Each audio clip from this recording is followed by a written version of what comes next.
Good afternoon, everyone. So today we are going to discuss about some laws of combustion and its basic reaction. Okay. In last lecture, we have discussed about reactive systems, that is reactive mixtures, and we talk about the various chemical reaction. What is the difference between reactive mixture and non-reactive mixtures? All these things we have already seen in the previous lecture. Okay. That is the first lecture. Now we are going to discuss some basic laws of combustion and its basic reactions. Okay. So let's start with some basics laws of combustions. And today's lecture we are going to discuss these topics: laws of combustion, basic combustion reaction, composition of dry air, and minimum air required for complete combustion of solid or liquid phase. Okay. So let's start our discussion with various laws of combustion, physical laws. Okay.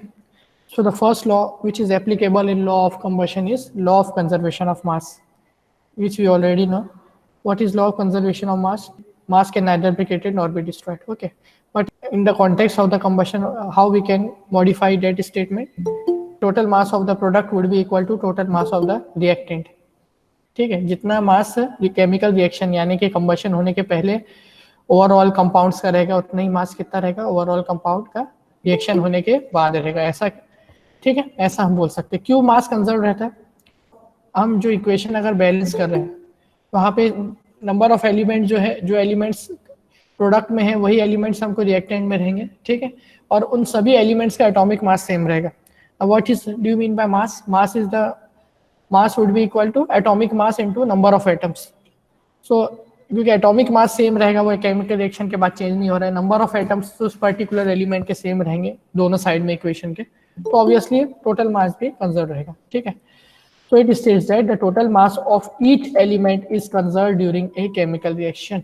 ठीक है, अब each element है, अब एक element के बहुत सारे atoms हो सकते हैं एक रिएक्शन में और उनका एटॉमिक मास फिक्स रहेगा, तो mass of the reactant would be equal to mass of the product. Reactant किसको बोलते हैं हम? केमिकल रिएक्शन से पहले जो हमारे कंस्टिट्यूएंट्स रहते हैं उसको बोलते हैं रिएक्टेंट, और केमिकल रिएक्शन होने के बाद जो फॉर्म होता है उसको बोलते हैं हम प्रोडक्ट।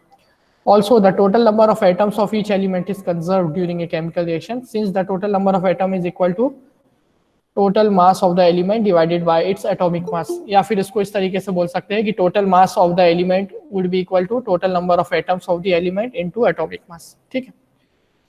फॉर एग्जाम्पल, एक बैलेंस केमिकल इक्वेशन हम लिए हैं law of conservation of mass को देखने के लिए।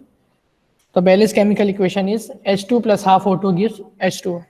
ठीक है, H2 और O2 कंबाइन होकर क्या मिलता है? वाटर को देता है हमको। तो यहाँ पे H2 है, हाइड्रोजन का एक मॉलिक्यूल है, ठीक है। तो what is the molecular mass of hydrogen? H2 2 kg, ठीक है। और वैसे ऑक्सीजन का मॉलिक्यूल है यहाँ पे, O2 है मतलब मॉलिक्यूल, सिंगल O रहता है यानी एटम, तो मॉलिक्यूल का मास कितना रहता है ऑक्सीजन की? 32, बट कितना मॉलिक्यूल लिए हमने? हाफ, तो उसका मास कितना हो जाएगा? 16 kg। तो 2 kg + 16 kg कितना मिलना चाहिए हमको? 18 kg ऑफ वाटर मिलना चाहिए, ठीक है। तो हाइड्रोजन के 2 और 16 के एक एटम का, ऑक्सीजन के एक एटम का 16 मास, ठीक है। 2 kg H2 + 16 kg O2 would give us 18 kg of H2O, ठीक है। So in both the equation, if you compare the total mass, then mass is conserved in this equation। 2 + 16 left hand side और right hand side कितना है? 18, ठीक है। Total mass is conserved। Now let's talk about the number of moles। So 1 mole of hydrogen is combining with ½ mole of oxygen. It is giving us 1 mole of water. Okay. Now if you see the number of moles in the left hand side of the equation, so 1 + ½ that is 1.5, or we can say 3/2 moles in total. 3/2 moles of reactant, and in right hand side we are getting only 1 mole of product, that is water. So number of moles are not conserved. इसका क्या मतलब है? मास conserve रहेगा कोई भी chemical equation में, मास conserve रहता है, नंबर ऑफ मोल्स कंजर्व नहीं रहते हैं, ये चीज हमको ध्यान रखना है, ठीक। बाय चांस कहीं कहीं नंबर ऑफ मोल्स भी इक्वल आ गए तो अलग बात है, लेकिन जरूरी नहीं है कि number of moles chemical equation में कंजर्व रहने वाले हैं, ठीक है। एकदम सिंपलेस्ट हमने एग्जांपल लिए यहाँ पर, क्योंकि केमिकल रिएक्शन में नए कंपाउंड्स फॉर्म होते हैं, इस वजह से नंबर ऑफ मोल्स जरूरी नहीं है कि कंजर्व है, लेकिन हाँ उनका मास जो है वो हमेशा कंजर्व रहने वाला है। This is nothing but law of conservation of mass। Okay. Next law, important law, is ideal gas law। So all the combustion equation follows universal gas equation and characteristic gas equation। ठीक है। Thermodynamics में हमने दोनों ही equations देखे थे, उससे पहले भी हमने कई बार साइंस में पढ़ चुके हैं, स्कूल में 11th 12th में, ठीक है। Universal gas equation is given by PV is equal to NR/T. ठीक है, this is the universal gas equation where N is the number of moles which is equal to, which can be defined as mass of the gas to the molecular mass of the gas, m by capital M. And what is R bar? R bar is equal to universal gas constant. इसकी value कितनी होती है? 8.3143 kilo joule पर kilo mole kelvin, और I can write 8314.3 joule पर kilo mole kelvin. ठीक है, इसकी वैल्यू अपने कैलकुलेटर में भी मिल जाएगी. कांस्टेंट नंबर 27 अगर आप देखोगे तो कैलकुलेटर में भी इसकी वैल्यू मिल जाएगी. ठीक है, so and it's value universal gas constant. Universal gas constant मतलब यूनिवर्स में जितनी भी गैस है उन सभी के लिए वैल्यू सेम है. ठीक है, सारी गैसेस के लिए यही वैल्यू रहने वाली है, सेम फॉर ऑल गैसेस. ठीक है, आर बार की जो वैल्यू चेंज नहीं होगी. और नेक्स्ट इसको हम मॉडिफाई कैसे कर सकते हैं? PV is equal to NR/T. और अभी अभी हमने देखे N is number of moles which is nothing but mass of the gas divided by molecular mass of the gas. उसको रिप्लेस करेंगे, N can be replace by M by capital M in this equation. That so what we will get? We will get M by capital M R/T. Now R bar by capital M can be written as R only, where R is the characteristic gas constant, which is the ratio of universal gas constant divided by molecular mass of the gas. So characteristic gas equation is given by PV is equal to MRT. ठीक है, where R is the characteristic gas constant. मतलब ये जो constant है वो gas की characteristic को, उसकी property को show कर रहा है. तो हर गैस की अलग property हो सकती है, तो its value would be different for all the gas. For example, the R characteristic gas constant for air can be taken as 287 joule per kg Kelvin. ये हमने कई बार ये वैल्यू यूज किए हैं थर्मोडायनेमिक्स में. ठीक है, या फिर किलो जूल में लिखना है तो 0.287 किलो जूल पर केल्विन इसकी वैल्यू होती है. तो हमको ये जो वैल्यू है 8314.3, इसको अगर हम ये जूल में देखो, ये भी जूल में, ये भी जूल में, अगर ये वैल्यू को अगर हम मॉलिक्यूलर मास ऑफ एयर से डिवाइड करेंगे तो इतनी अप्रोक्सीमेटली वैल्यू मिलेगी. ठीक है, मॉलिक्यूलर मास एयर का कितना रहता है वो आगे के स्लाइड्स में है. ठीक है, हालांकि पता है अपने को, पर मैं आगे की स्लाइड्स में और वापस से अभी डिस्कस करेंगे कितना लेते हैं अपन. तो this is about the ideal gas laws. Next we have Avogadro's law. ठीक है, इन एवोगैड्रोस लॉ क्या स्टेटमेंट है? देखो, दो स्टेटमेंट अलग अलग बुक में एक्चुअली मिल जाएंगे इसके बारे में. Avogadro's law states that under the same condition of temperature and pressure, equal volumes of different gases contains an equal number of molecules. ठीक है, मतलब हम सेम टेम्परेचर और प्रेशर फिक्स कर दें. जैसे कि अभी एटमॉस्फेयर में हम कहीं ना कहीं बैठे हैं, हम रूम में बैठे, वहाँ पे एक एयर है, एटमॉस्फेरिक एयर. अब वो एयर में कौन डिफरेंट गैसेस हैं? नाइट्रोजन है, ऑक्सीजन है, कार्बन डाइऑक्साइड है, आर्गन है, ये सब गैसेस है एटमॉस्फेयर में present. Air is a mixture of all these gases. Okay, अब क्योंकि एटमॉस्फेयर का भी जो हमको टेम्परेचर एक कांस्टेंट टेम्परेचर एक है, अभी ऑलमोस्ट जो एक रूम का जो भी टेम्परेचर है वो कांस्टेंट है. रूम का सर्टेन प्रेशर है, रूम का सर्टेन टेम्परेचर है. इसी सर्टेन टेम्परेचर और प्रेशर में सारी गैसेस एग्जिस्ट कर रही है जो कि एयर में है, एयर के अंदर है. ठीक है, ऑक्सीजन भी है, नाइट्रोजन भी है, कार्बन डाइऑक्साइड भी है. अब अगर हम उसका इक्वल वॉल्यूम निकालें, इसमें से अगर हम एयर में, सपोज एयर में सारी गैसेस है, उसमें से हमने 1 लीटर ऑफ ऑक्सीजन कंसीडर किया और दूसरी तरफ 1 लीटर ऑफ नाइट्रोजन कंसीडर करेंगे हम एयर से, और उसके नंबर ऑफ मोल्स हम काउंट करने की कोशिश करेंगे. What do mean by number of moles? Mass upon molecular mass. ठीक है, तो हमको 1 लीटर का कुछ ना कुछ उसकी डेंसिटी रहेगी, तो हम मास पता चल जाएगा नाइट्रोजन का. 1 मोल ऑफ ऑक्सीजन भी लेंगे, उसका भी हम मास कैलकुलेट कर सकते हैं. दोनों का मॉलिक्यूलर मास है तो नंबर ऑफ मोल्स हम निकाल सकते हैं अगर इक्वल वॉल्यूम लिए तो. 1 लीटर ईच लिए, और 1 लीटर ऑक्सीजन और 1 लीटर नाइट्रोजन, उन दोनों का अगर हम नंबर ऑफ मोल्स कैलकुलेट करेंगे तो कितना एक इक्वल नंबर ऑफ मोल्स मिलेगा हमको. ठीक है, तो ये है एवोगैड्रो लॉ. सेकंड स्टेटमेंट है 1 kilo mole of all perfect gases occupies the same volume under similar condition of temperature and pressure. ठीक है, तो एक्चुअली ये स्टेटमेंट जो है उसको समझने के लिए ये जो लॉ है हमारा कौन सा, यूनिवर्सल गैस इक्वेशन का, उसको देख लेते पहले. Which states that PV is equal to NR/T. Okay, अब उसमें से हम P को अगर दूसरे साइड में ला लें तो what we will get V is equal to NR/T divided by P. Okay, so this is our equation. अब इसमें as per the second statement अगर हम देखें, it states that 1 kilo mole of all the perfect gases occupy same volume under similar conditions of temperature and pressure. ठीक है, तो मतलब हम कोई भी गैस ले, चाहे ऑक्सीजन ले, चाहे नाइट्रोजन ले, चाहे सल्फर ले, या कोई भी गैस हम ले, उसका quantity that is amount of substance that is number of moles अगर हम फिक्स कर दे दैट इज 1 किलो मोल, और उन सभी गैसेस का हम सेम टेम्परेचर एंड प्रेशर में कितना वॉल्यूम ऑक्यूपाई करेगा ये कैलकुलेट करने की कोशिश करें, तो हमको जो वॉल्यूम मिलेगा उस पर्टिकुलर गैस का वो सेम ही मिलेगा सारे गैसेस के लिए। ठीक है, तो सारे गैसेस के लिए हमको सेम वॉल्यूम ही मिलने वाला है। कैसे मिलेगा? Because as per this equation V is equal to n R bar T by P। अब R बार तो ऐसे ही फिक्स है, it is universal gas constant. ठीक है, और नंबर ऑफ मोल्स भी हम सबके फिक्स कर देंगे, n भी फिक्स कर देंगे, और राइट हैंड साइड का हम टेम्परेचर और प्रेशर भी स्टैंडर्ड ले लें। ठीक है, अगर उसकी भी वैल्यू हम चेंज ना करें तो ऑब्वियसली अगर राइट हैंड साइड की सारी चीज़ों को फिक्स कर दो तो लेफ्ट हैंड साइड के भी फिक्स ही वैल्यू मिलेगी। ठीक है, तो एक्चुअली देखा जाए तो इसको बताने का क्या मकसद है, ये लॉ तो एकदम सिंपल ही है ना देखा जाए तो। ठीक है, इसमें मतलब 5 में से 4 चीज़ को फिक्स कर दी राइट हैंड साइड की, तो 5वीं चीज़ तो फिक्स होगी अगर फॉर्मूला वैलिड है तो। इससे बताना क्या चाह रहा है एक्चुअली, अगर टेम्परेचर और प्रेशर वगैरह ये सब चीज़ें कांस्टेंट और basically volume of the gas is directly proportional to number of moles, ये हमारा बताने का, ये जो लॉ को पढ़ने का मकसद क्या है कि volume of the gas is directly proportional to number of moles, या फिर उल्टा बोल सकते हैं number of moles is directly proportional to volume of the gas. ठीक है, तो ये जो लॉ हमने पढ़े रहेंगे पहले साइंस में कि 1 kilo mole of every gas occupies same volume under similar condition of pressure and temperature, और कोई भी एक स्टैंडर्ड टेम्परेचर प्रेशर ले सकते हैं हम, जैसे कि हमने यहाँ पे लिए 0 degree Celsius and 1 atmospheric pressure. 0 degree Celsius means 273 kelvin and 1 atmospheric pressure means 1.01325 बार और 101.325 किलो पास्कल। ठीक है, उसको सॉल्व करने पर इतनी वैल्यू मिलेगी।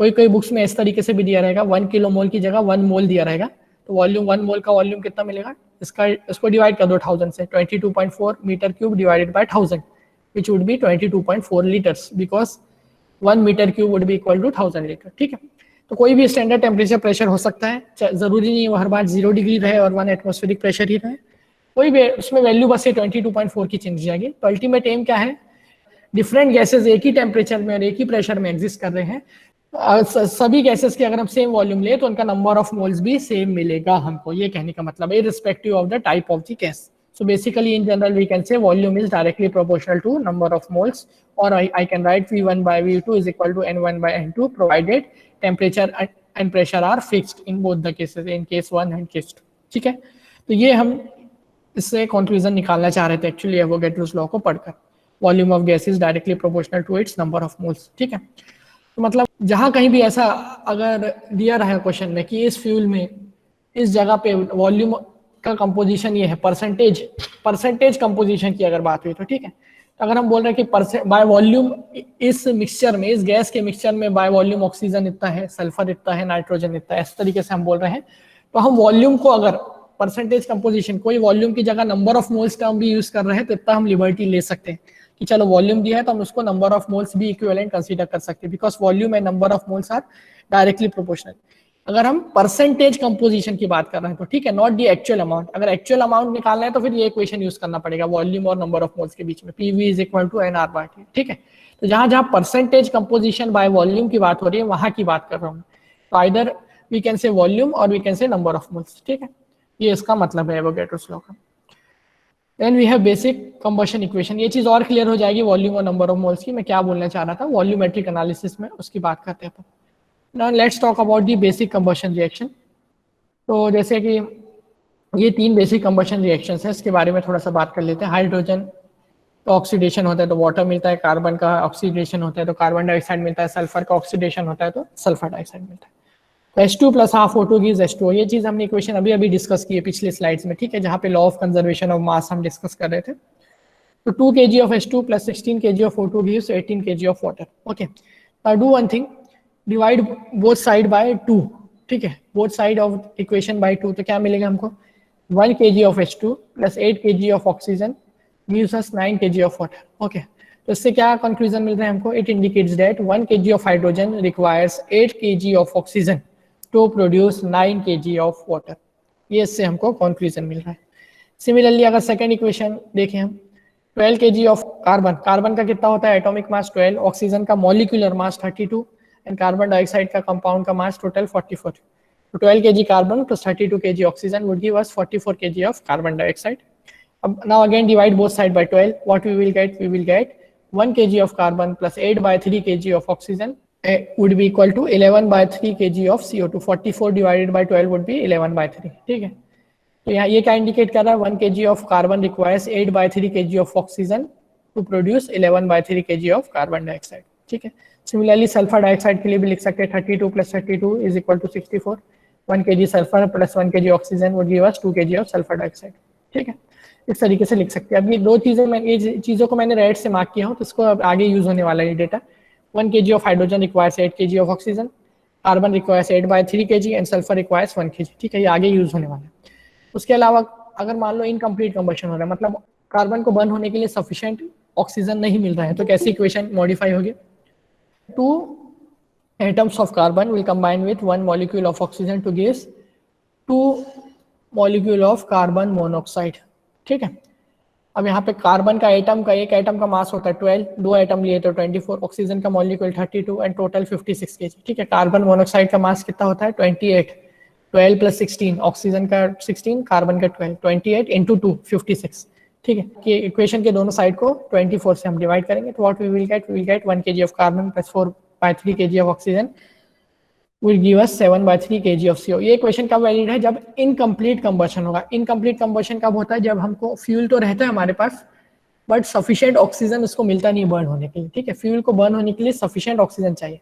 ठीक है, पिछले स्लाइड में जो इक्वेशन देखे थे कार्बन वाली, वहाँ पे ये देखो कार्बन के एक एटम के लिए C के लिए हमको एक O2 मिल रहा था यहाँ पर, तो कम्प्लीटली बर्न हुआ हो, और यहाँ पर 2 C है और ऑक्सीजन एक ही है. ठीक है, तो कार्बन का एटम ज्यादा है, मतलब फ्यूल में ज्यादा है, ऑक्सीजन कम. तो इस तरीके की इक्वेशन मिलेगी. ठीक है, तो अब इस तरीके का इनकम्प्लीट कंबशन हुआ, तो उसको हम वापस से कंप्लीट करने के लिए इंटरमीडिएट इक्वेशन भी लिख सकते हैं. 2CO को क्या करना पड़ेगा, हमको एडिशनल एक और O2 सप्लाई करना पड़ेगा to completely convert into carbon dioxide. तो 2CO + O2 would give us 2CO2. ठीक है, तो इस तरीके से इस इक्वेशन को भी बैलेंस कर सकते हैं. तो इससे मिलेगा हमको 1 kg of carbon monoxide will require 4/7 kg of oxygen in order to produce 11/7 kg of carbon dioxide. ठीक है, सिमिलरली इक्वेशन हम कोई भी फ्यूल के लिए लिख सकते हैं, कोई भी कंपाउंड का ऑक्सीडेशन होने के लिए. इस तरीके से कितना अमाउंट ऑफ ऑक्सीजन लगेगा, उसके ऑक्सीजन और कार्बन और हाइड्रोजन के मॉलिक्यूल्स को बैलेंस करके लिख सकते हैं. ठीक है, और एक चीज याद रखना, अगर कंप्लीट कंबशन की इक्वेशन है, इनकम्प्लीट नहीं कंप्लीट कंबशन की इक्वेशन है, तो जितने मोल्स लेफ्ट हैंड साइड में कार्बन के रहेंगे उतने ही मॉलिक्यूल किसके बनेंगे, कार्बन डाइऑक्साइड के बनेंगे. और लेफ्ट हैंड साइड में जितने भी एटम्स दिख रहे हैं हाइड्रोजन के, उसके half number of molecules water के बनेंगे. जैसे यहाँ पे हाइड्रोजन के 4 एटम्स है, तो उसके हाफ मतलब कितना हो गया 2, तो 2 मॉलिक्यूल्स ऑफ वाटर मिलेंगे. ठीक है, तो इस तरीके से हम बैलेंस कर सकते हैं इस इक्वेशन को. तो यहाँ पर क्या मिल रहा है हमको, 1 kg of methane plus 4 kg of oxygen would give us 11/4 kg of carbon dioxide plus 9/4 kg of water. ठीक है, इस तरीके से और कोई भी फ्यूल हो, चाहे ऑक्टेन हो, सीटेन हो, कोई भी हम प्रोपेन ब्यूटेन, उनके लिए हम इस तरीके से बैलेंस्ड इक्वेशन निकाल सकते हैं. ठीक है, अब next is composition of dry air by volume. ठीक है, मतलब ड्राई एयर में जो डिफरेंट गैसेस रहती है उनका बाय वॉल्यूम परसेंटेज कंपोजिशन कितना रहता है, कौन कौन सी गैसेस रहती है, वो हम देखते हैं यहाँ पे. So broadly the air consist of majorly of nitrogen and oxygen only. Nitrogen का बाय वॉल्यूम कंपोजिशन कितना होता है एयर में, 78.1%. ऑक्सीजन का कितना रहता है 20.9%. अब बचा हुआ जो कितना होगा 1%. 1% में अदर गैसेस रहती है. उन अदर गैसेस में 1% में भी 90%, 1% का 90% मीन्स 0.9% जो रहता है वो आर्गन रहता है, और जो 0.1% रहता है रिमेनिंग वो traces of other gases. Traces means बहुत स्मॉल अमाउंट में रहती है gases like carbon dioxide, helium, hydrogen, neon etcetera. ठीक है, so on A volume basis और ऑन ए मोल बेसिस और ठीक है यहाँ पे यूज किया क्योंकि हम परसेंटेज कंपोजिशन की बात कर रहे हैं, नॉट द एक्चुअल अमाउंट. तो हम चाहे नंबर ऑफ मोल्स बोले या फिर वॉल्यूम बोले, वो एक ही बात है, because number of moles is directly proportional to volume as per Avogadro's law. अभी हमने देखे उसको. Dry air is composed of 20.9% oxygen and 78.1% nitrogen. ठीक है, इसके अलावा 0.9% आर्गन रहता है और स्मॉल अमाउंट अदर गैसेस के रहते हैं, जो कि मैंने अभी बताया, जो कि पाई चार्ट में भी दिख रहे हैं हमको क्लियरली. ठीक है, now in the analysis of combustion process. ठीक है, अब एनालिसिस में हम ये क्यों पढ़ रहे हैं एक्चुअली, पर कंपोजिशन ऑफ ड्राई एयर, ये सब चीजें स्टडी क्यों कर रहे हैं. ये कंबशन होने के लिए, फ्यूल को कंबस्ट करने के लिए हमको ऑक्सीजन का रिक्वायरमेंट रहता है, और ऑक्सीजन जो लेते हैं हम कहाँ से लेते हैं, जनरली एटमॉस्फेरिक एयर से लेते हैं, because it is freely available and plenty amount में अवेलेबल है और फ्रीली अवेलेबल है. इस वजह से हम नॉर्मली ऑक्सीजन कहाँ से लेते हैं, एटमॉस्फेरिक एयर से. ठीक है, अगर हम ऑक्सीजन का सिलेंडर खरीदने जाएंगे तो उसका आपको पे करना पड़ेगा, वो सर्टेन प्रोसेस से लैब में बनेगा ऑक्सीजन, जो कि हम वेल्डिंग वगैरह में यूज करते हैं। ऑक्सी एसिटिलीन वेल्डिंग में एक ऑक्सीजन का सिलेंडर होता है, एक एसिटिलीन का सिलेंडर होता है, पता रहेगा आपको। बट हम ये नहीं चाह रहे, हमको जरूरत नहीं है अभी सिलेंडर की से ऑक्सीजन करने के लिए, क्योंकि एटमॉस्फेयर में एयर फ्रीली अवेलेबल है। तो हमको एयर के ही ऑक्सीजन को यूटिलाइज करना है in order to burn the fuel. Okay, इस वजह से हम ये चीजें देख रहे हैं कि ड्राई एयर में क्या क्या चीजें होती हैं, कौन कौन सी गैसेस होती हैं। तो जब हम एनालिसिस करते हैं कोई भी कंबशन प्रोसेस का, तो argon in the air is treated as nitrogen. अब इसका क्या रीजन है, आर्गन को नाइट्रोजन की तरह हम क्यों ट्रीट करते हैं? Because what is argon? Argon is a inert gas.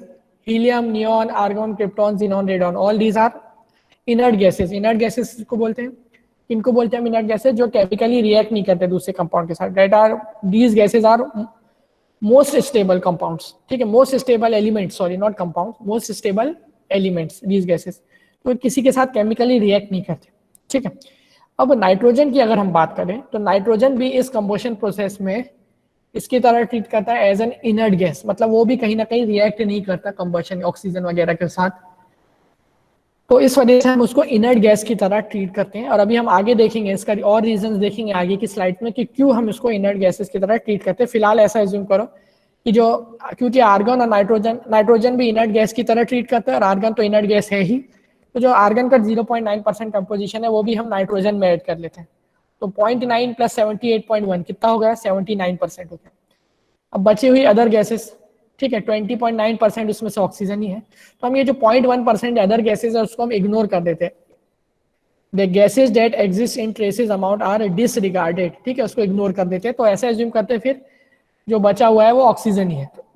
तो इन जनरल हम क्या एज्यूम करते हैं? Approximately dry air can be approximated as 21% oxygen and 79% nitrogen by volume और ऑन मोलार बेसिस, ठीक है। तो अभी क्या ध्यान रखो, रफली we can say air consist of 79% nitrogen by volume and 21% of oxygen by volume, ठीक है। तो बेसिकली वॉल्यूम की हम बात करें तो वॉल्यूम को हम इक्विवेलेंट क्रिएट कर सकते हैं प्रोपोर्शन में नंबर ऑफ मोल्स, ठीक है। तो 0.21 mole of oxygen plus 0.79 mole of nitrogen would be equal to 1 mole of air. ये इसका मतलब है, हमारा जो अप्रोक्सीमेट कर रहे हैं हम, उससे हमको ये आउटपुट मिल सकता है कि 0.21 mole of oxygen plus 0.79 mole of nitrogen would be equal to 1 mole of air. Now divide both side by 0.21, what we will get 1 mole of oxygen plus 3.76 mole of nitrogen, that would be equal to 4.76 mole of air. 1 divided by 0.21 would be 4.76 and 0.79 divided by 0.21 would give us 3.76, ठीक है। मतलब हमको अगर कोई fuel को burn करने के लिए 1 मोल ऑफ ऑक्सीजन चाहिए तो हमको कितने मोल ऑफ एयर लेना पड़ेगा? 4.76 मोल ऑफ एयर यूज करना पड़ेगा। तो उस 4.76 मोल में हमको 1 मोल ऑफ ऑक्सीजन मिलेगा और बचा हुआ जो 3.76 मोल रहेगा वो क्या मिलेगा? हमको नाइट्रोजन मिलेगा। ये इसका मतलब है, इसलिए हम कंपोजिशन ऑफ ड्राई एयर देखे थे यहाँ पर, ठीक है।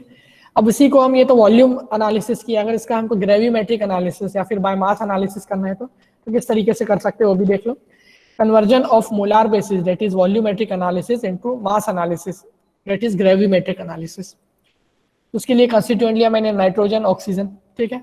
Percentage by volume, that is number of moles 0.79, oxygen के कितने? 0.21, ठीक है। 1 मोल ऑफ एयर है तो उसमें नाइट्रोजन के 0.79 मोल रहेंगे, ऑक्सीजन के 0.21 मोल रहेंगे। What is molecular mass of nitrogen? 28, molecular mass of oxygen 32। What is mass as per the definition? number of moles is mass divided by molecular mass, therefore mass would be equal to number of moles into molecular mass. So multiply 0.79 with 28, we will get 22.12. Similarly multiply 0.21 with 32, we will get 6.72. तो ये दोनों के मास मिल गए। What is the percentage mass in mixture? Nitrogen का percentage mass इन mixture कितना रहेगा? तो 22 इसका टोटल कर लेंगे, टोटल मास का कितना आएगा? 28.84। तो 22.12 divided by 28.84 into 100, so we will get 76.69% of nitrogen, ठीक है। सिमिलरली अगर हम ऑक्सीजन का भी परसेंटेज मास निकाल सकते हैं, 6.72 divided by 28.84 into 100, we will get 23.31%, ठीक है। अब क्योंकि इसमें हम थोड़ा बहुत अप्रोक्सीमेशन है ऑलरेडी, और ठीक है, और मास की जब हम बात करें तो हम इसको अप्रोक्सीमेटली कितना लेते हैं यहाँ पे अपने एनालिसिस में? 77% अप्रोक्सीमेटली लेते हैं कि नाइट्रोजन एयर में by mass and 23% by mass क्या है, ऑक्सीजन, और वॉल्यूम में कितना कंसीडर करते हैं, 79% नाइट्रोजन एंड 21% ऑक्सीजन। ऐसा क्यों, क्योंकि ऑक्सीजन और नाइट्रोजन की डेंसिटी अलग रहती है, तो percentage composition bye volume and percentage composition by mass दोनों में अलग अलग रहेंगे, ठीक है। तो percentage mass in mixture would be 100, तो उसमें से 77% नाइट्रोजन रहेगा और 23% ऑक्सीजन रहेगा। नाइट्रोजन और ऑक्सीजन ये दोनों मिलकर एयर बन रही है, और ये कौन सा टाइप का मिक्सचर है, नॉन रिएक्टिव मिक्सचर, जो कि हमने फर्स्ट लेक्चर में देखे थे, ठीक है। तो उस नॉन रिएक्टिव मिक्सचर का हम कोई भी प्रॉपर्टी निकालने तो कैसे निकालते हैं, मैंने बताया था वेटेड एवरेज से निकालते हैं, ठीक है। अब यहाँ पे तो क्लियरली मिल गया 1 मोल और मास है, तो उससे हम मॉलिक्यूलर मास निकाला 28.84। ये वैल्यू हम कैसे निकाल सकते हैं और दूसरे कैसा तरीका है वेटेड एवरेज निकालने का, मॉलिक्यूलर मास है इसका, तो 0.79 into 28 plus 0.21 into 32 divided by 1, इस तरीके से कर लो तो यही वैल्यू मिलने वाली है 28.84, ठीक है। पर उसको हम अप्रोक्सीमेटली कितना लेते हैं, एयर का मॉलिक्यूलर मास 29 के अप्रोक्सीमेटली लेते हैं, ठीक है। तो ये कुछ अप्रोक्सीमेशन रहता है उसमें, ठीक है, वॉल्यूम बेसिस में और मास बेसिस में। तो हमको अल्टीमेटली क्या चीज़ है, ये वैल्यूज याद रखना है जो ये इक्वेशन में मैं नीचे लिखा। जब हम वॉल्यूम बेसिस या मोलार बेसिस में एनालिसिस करें तो ये ध्यान रखना है कि 1 मोल ऑफ ऑक्सीजन अगर हमको यूज करना है कोई फ्यूल को बर्न करने के लिए, तो हमको एयर कितना लगेगा, 4.76 मोल ऑफ एयर लगेगा, ठीक है, क्योंकि इसमें 3.76 मोल नाइट्रोजन के भी हमको साथ ही साथ पे लेंगे। हम सिर्फ एयर को यूज नहीं कर रहे हैं, सॉरी, हम सिर्फ ऑक्सीजन को यूज नहीं कर रहे हैं, पूरे एयर को भी यूज कर रहे हैं। तो 1 मोल ऑफ ऑक्सीजन के साथ साथ हमको 3.76 मोल ऑफ नाइट्रोजन भी मिलेगा। सिमिलरली मास बेसिस में 1 kg ऑफ ऑक्सीजन के साथ 3.347 kg ऑफ नाइट्रोजन भी मिलेगा, ठीक है। अब इसको ये कैसे आया 3.347, 0.77 को डिवाइड कर लो 0.23 से, वैसे ही 1 को डिवाइड कर लो 0.23 से, तो ये 4.347 मिल जाएगा, ठीक है। So 1 kg of oxygen plus 3.347 kg of nitrogen will give us 4.347 kg of air. So उसमें से मोस्टली जो ऊपर वाली इक्वेशन यही यूज होती है, वो वॉल्यूम और मोलार बेसिस वाला, तो ये दोनों इक्वेशन न्यूमेरिकल में यूज होती है, उसमें से मोस्टली वॉल्यूम वाली, ठीक है। तो ये इक्वेशन हमको ध्यान में रखना है, okay. Now the reason why nitrogen is treated as inert gas during the combustion, ये चीज अभी देख लेते हैं। तो during the combustion nitrogen behaves as inert gas and does not react with other elements other than forming a very small amount of nitric oxide. तो हम जो बोल रहे हैं कि ऑक्सीजन रिएक्ट नहीं करती, एक्चुअली वो रिएक्ट करती है, बट बहुत स्मॉल अमाउंट में वो नाइट्रिक ऑक्साइड फॉर्म करती है, ठीक है। बट क्या हम इसको सिंपली इग्नोर कर सकते हैं? अभी हम इस तरीके से भी सोचते हैं कि नाइट्रोजन तो रिएक्ट हो नहीं रही है, तो केमिकल इक्वेशन में अननेसेसरी नाइट्रोजन को लिख के क्या फायदा। नाइट्रोजन लेफ्ट हैंड साइड में भी एज इट इज आने वाला है, राइट हैंड साइड में भी N2 मिलेगा, राइट, दोनों साइड में तो ये ऐसे ही मिलने वाला है। तो अगर हम केमिकल इक्वेशन देख रहे हैं तो उसमें तो कुछ हमको यूज दिख नहीं रहा है। तो कोई भी इस तरीके का इक्वेशन रहता है, लेफ्ट हैंड साइड है x plus y plus z और राइट हैंड साइड मिल रहा है x प्लस समथिंग अदर, तो x और x को हम क्या करते हैं, कैंसिल कर देते हैं ना इक्वेशन, मैथमेटिकल इक्वेशन। तो उसको भी तो हम इग्नोर कर सकते हैं, नाइट्रोजन को क्यों पर कंसीडर करते हैं इस इक्वेशन में, बिकॉज जो आउटकम रहता है कंबशन प्रोसेस का, उसमें क्या मिलता है हमको, कोई भी combustion process is a type of exothermic reaction. तो एक्सोथर्मिक रिएक्शन रहता है तो उसमें क्या होता है, प्रोडक्ट में हमको हीट मिलती है हमेशा, ठीक है। तो हीट मिल रही है तो किस किस को हीट जो है, प्रोडक्ट, सारे प्रोडक्ट हीट होके मिलेंगे। तो one of the product of the combustion reaction is nitrogen also. Nitrogen का जो कंपोजिशन है प्रोडक्ट में वो काफी लार्ज रहेगा, ठीक है, क्योंकि रिएक्टेड में भी नाइट्रोजन बहुत ज्यादा रहेगा। तो प्रोडक्ट जो मिल रहा है हमको, सारे प्रोडक्ट जो है हाई टेम्परेचर में मिलेंगे। नाइट्रोजन जो रिएक्टेंट में है वो लो टेम्परेचर से एंटर होगा, जो नॉर्मल एयर, बट प्रोडक्ट में जो नाइट्रोजन मिलेगा वो हाई टेम्परेचर में मिलेगा, ठीक है। तो जो हीट हमको जो यूटिलाइज करना है, हीट एनर्जी, क्योंकि अल्टीमेटली कंबशन हम क्यों कर रहे हैं प्रोसेस, ताकि हम हीट को सर्टेन प्रोसेस में यूटिलाइज कर सकें। तो जो हीट अल्टीमेटली हमको प्रोडक्ट में मिल रही है वो नाइट्रोजन कैरी कर रहा है मेजॉरिटी ऑफ हीट, तो हम उसको सिंपली इस वजह से इग्नोर नहीं कर सकते, ठीक है। तो देखो वही चीज लिखी हुई यहाँ पे थर्ड पॉइंट में, इट मतलब nitrogen usually enters a combustion chamber in large quantities and exit at considerably high temperature. इस वजह से हमको उसको प्योरली हम उसको नेग्लेक्ट नहीं कर सकते, और जो proportion of chemical energy highly वो भी एब्जॉर्ब करता है, ठीक है, इस वजह से नहीं कर सकते। अब ये जो कंबशन वाला पूरा चैप्टर है इसमें हमको केमिकली इनर्ट है इस तरीके से ही ट्रीट करेंगे नाइट्रोजन को, ठीक है। और क्यों केमिकली इनर्ट होता है उसका भी एक रीजन है, क्योंकि ये इस तरीके का उसका कुछ बॉन्ड रहता है, किसका, नाइट्रोजन का एयर में एग्जिट कर रहा है, तो इसका जो इंटरमोलिकुलर बॉन्ड है किसका, नाइट्रोजन का, उसको ब्रेक करने के लिए, उसको ऑक्साइड फॉर्म करना है तो बॉन्ड ब्रेक होना चाहिए नाइट्रोजन के आपस में। वो जो ब्रेक होता है वो काफी हाई टेम्परेचर पे होता है, जो कि हाई टेम्परेचर नॉर्मली अगर हम घर पे फ्यूल वगैरह बर्न करते हैं तो उतना नहीं होता, हाँ, पर आईसी इंजन में इस तरीके का हाई टेम्परेचर की वजह से बॉन्ड ब्रेक हो जाता है, नाइट्रिक ऑक्साइड फॉर्म हो जाता है और नाइट्रोजन डाइऑक्साइड फॉर्म हो जाता है, ठीक है। ये कब होता है, एट हाई टेम्परेचर। और जब वो इतना हाई टेम्परेचर अचीव होता है उससे पहले ऑक्सीजन जो है दूसरे कार्बन दूसरे हाइड्रोजन के साथ ऑलरेडी बॉन्ड फॉर्म करता है, तो उतना हाई टेम्परेचर अचीव हुए तक मोस्टली जो ऑक्सीजन है एयर का वो रिएक्ट हो चुका रहता है। जो थोड़ा बहुत ऑक्सीजन बचता है वो हाई टेम्परेचर अचीव होने के बाद नाइट्रोजन के साथ रिएक्ट करता है और क्या फॉर्म करता है, nitric oxide, which is hazardous gas. ठीक है, N2 plus O2 gives 2NO nitric oxide, और फर्दर उसको और ऑक्सीजन मिल गया तो 2NO plus O2 would give us 2NO2। तो आईसी इंजन में ऐसा होता है क्योंकि वहां पे हाई टेम्परेचर एनकाउंटर होता है नॉर्मली इंटरनल कंबशन इंजन में, और वहां पर क्या होता है, ऑक्साइड्स ऑफ नाइट्रोजन फॉर्म होते हैं NO एंड NO2, जिसको हम इन जनरल आईसी इंजन के लैंग्वेज में क्या बोलते हैं, NOx emission, NOx, NOx. X की वैल्यू 1 भी हो सकती है 2 भी हो सकती है। That's why nitric oxide and nitrogen dioxide are commonly term as oxide of nitrogen in case of internal combustion engine. ठीक है, तो वहां पर फॉर्म होता है, पर अभी नॉर्मल कंबशन में हम उसको इनर्ट की तरह ही ट्रीट करेंगे क्योंकि उतना हाई टेम्परेचर नॉर्मली अचीव नहीं होता, और उतना जब तक अचीव भी होता है तो ऑक्सीजन हाइड्रोजन या कार्बन डाइऑक्साइड के साथ कंबाइन हो जाता है और नाइट्रोजन के साथ रिएक्ट करने के लिए बहुत कम ऑक्सीजन बचता है, तो small fraction of nitrogen reacts with oxygen. ठीक है, तो वो स्मॉल फ्रैक्शन होने की वजह से हम उसको नेग्लेक्ट कर देते हैं नॉर्मली। ठीक है, और next is minimum air required for complete combustion of solid और लिक्विड फ्यूल। तो कोई भी एक सॉलिड और लिक्विड फ्यूल है उसको मिनिमम अमाउंट ऑफ एयर लगेगी in order to burn it completely. ठीक है, उसका कंप्लीट कंबशन होना चाहिए, मतलब कोई भी पर्टिकुलर फ्यूल को बर्न करने के लिए कितनी अमाउंट में एनर्जी लग रही है उसको हम बोलते हैं थ्योरेटिकल एयर और स्टोइकोमेट्रिक एयर और केमिकली करेक्ट एयर। ठीक है, अब कोई भी फ्यूल है उसमें क्या क्या हो सकता है, कार्बन हो सकता है, हाइड्रोजन हो सकता है, सल्फर हो सकता है, and some time we can have oxygen also. So let us assume for 1 kg of fuel consisting of carbon, hydrogen and sulfur, minimum amount of oxygen required can be calculated by using basic combustion reaction equations. Now what is basic combustion equation reactions? हमने अभी देखे, ऊपर देखो, यहाँ पर मैंने highlight किया था रेड से। These are the basic combustion reactions. अभी हमने बोले कि फ्यूल में क्या क्या है, हाइड्रोजन है, कार्बन है, सल्फर है, तो ये जो रेड से मैंने हाईलाइट किया था वही चीज वही अभी यहाँ पे यूज होने वाली है। 1 kg of hydrogen requires 8 kg oxygen, 1 kg of carbon required 8 by 3 kg of oxygen, 1 kg of sulfur required 1 kg of oxygen। ठीक है, 1 kg of fuel contains carbon, hydrogen and sulfur, and 1 kg of carbon is required 8 by 3 kg of oxygen as per the basic combustion reaction। But यहाँ पर carbon 1 kg तो नहीं है, 1 kg fuel नहीं है, उसमें सर्टेन अमाउंट में carbon रहेगा, तो let us assume if the fuel contains C kg of carbon. ठीक है, 1 kg ऑफ फ्यूल में अलग अलग एलिमेंट्स है, उसमें से C kg है किसका, कार्बन का, तो C kg of carbon would require 8 by 3 into C kg of oxygen. कैसे, बिकॉज 1 kg को 8 by 3 लग रहा है तो C kg को कितना लगेगा, 8 by 3 into C kg। Okay, similarly we can say H kg of hydrogen will require 8 H kg of oxygen and S kg of sulfur will require S kg of oxygen। Okay, therefore total oxygen required in order to burn this fuel would be 8 by 3C plus 8H plus S kg।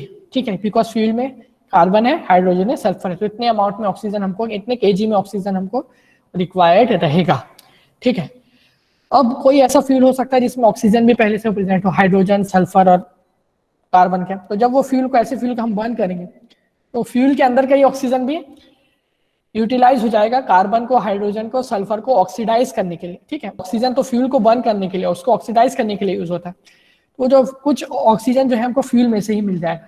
अगर fuel में already oxygen present है, if O kg of oxygen is already present in fuel, then minimum amount of oxygen required for complete combustion would be given by 8 by 3C plus 8H plus S minus O। ठीक है, क्योंकि वो जो oxygen हमको fuel में से मिल जाएगा, हमको अलग से एयर में से लेने की जरूरत नहीं है, तो उसको हमको अमाउंट को माइनस करना पड़ेगा। ठीक है, माइनस हो। अब ये इक्वेशन मिल गया हमको टोटल ऑक्सीजन रिक्वायर्ड की, इसको थोड़ा सा मॉडिफिकेशन करके भी इस तरीके से लिख सकते हैं, बुक्स में नॉर्मली लिखा हुआ 8 by 3C plus 8 times of H minus O by 8 plus S। ठीक है, 8H माइनस O में से 8 कॉमन निकाला तो ऐसी इक्वेशन मिल जाएगी। ठीक है, total oxygen required in kg। But oxygen हम कहाँ से ले रहे हैं, एटमॉस्फेरिक एयर से, हमको अमाउंट ऑफ एयर यूज करना पड़ेगा, ना कि अमाउंट ऑफ ऑक्सीजन। अभी हमने देखे कंपोजिशन ऑफ ड्राई एयर के ग्रेविमेट्रिक एनालिसिस से या फिर बाय मास एनालिसिस से कि 100 kg ऑफ एयर में कितने kg ऑफ ऑक्सीजन रहती है, 23 kg ऑक्सीजन रहती है और रिमेनिंग 77% रहता है नाइट्रोजन। अभी हमने क्या निकाले, टोटल ऑक्सीजन रिक्वायर्ड, तो what would be total amount of air required, तो minimum mass of air required for complete combustion of solid और liquid fuel would be given by 100 divided by 23 into this total oxygen required. ठीक है, तो total oxygen required को divide by 23 करें और multiply by 100 करें तो हमको mass of air required for complete combustion of solid और लिक्विड फ्यूल मिल जाएगा, minimum mass of air required. And minimum mass can also be called as theoretical air required or stoichiometric air required or chemically correct air required, okay, where C, H, O and S are the mass of carbon, hydrogen, oxygen and sulfur present in 1 kg of solid or liquid fuel। ठीक है, अब यहाँ पर solid और liquid fuel क्यों बोल रहे हैं हम, क्योंकि गैसियस फ्यूल में नॉर्मली वॉल्यूमेट्रिक एनालिसिस हम करते हैं, ये वाला फॉर्मूला नॉर्मली यूज नहीं करते हम गैसियस फ्यूल में। ठीक है, तो इस वजह से हम यहाँ पर ये इक्वेशन हम सॉलिड और लिक्विड फ्यूल के लिए ही यूज कर सकते हैं जब उसका परसेंटेज कंपोजिशन बाय मास दिया हुआ है। ठीक है, बाय वॉल्यूम दिया रहा तो ये इक्वेशन वैलिड नहीं रहेगी, याद रखना, क्योंकि यहाँ पर केजी में मिल रहे हैं हमको वैल्यू। तो बाय मास हमको एनालिसिस करना है फ्यूल का, और फ्यूल में ये 4 चीजें हैं, कार्बन, हाइड्रोजन, ऑक्सीजन, सल्फर। तो हम ये इक्वेशन यूज करके फाइंड आउट कर सकते हैं कि कितने अमाउंट में, मिनिमम अमाउंट में यह लगेगा। ठीक है, और एक और चीज ध्यान रखना है कि ये इक्वेशन कब वैलिड है, फॉर कंप्लीट कंबशन ओनली। ठीक है, कंप्लीट कंबशन होगा फ्यूल का तभी ये इक्वेशन वैलिड है, अगर इनकम्प्लीट कंबशन है तो ये इक्वेशन वैलिड नहीं होगी, क्योंकि प्रोडक्ट में CO2 नहीं फॉर्म होगा। इनकम्प्लीट कंबशन में थोड़ा बहुत CO2 भी फॉर्म होगा, थोड़ा बहुत कार्बन मोनोऑक्साइड भी फॉर्म होगा ड्यू टू इनसफिशिएंट ऑक्सीजन। ठीक है, तो ये चीज हमको यहाँ पर ध्यान रखना है। तो this is all about the today's lecture. If you have any doubt you can ask. ठीक है, okay then, thank you everyone, see you in next class.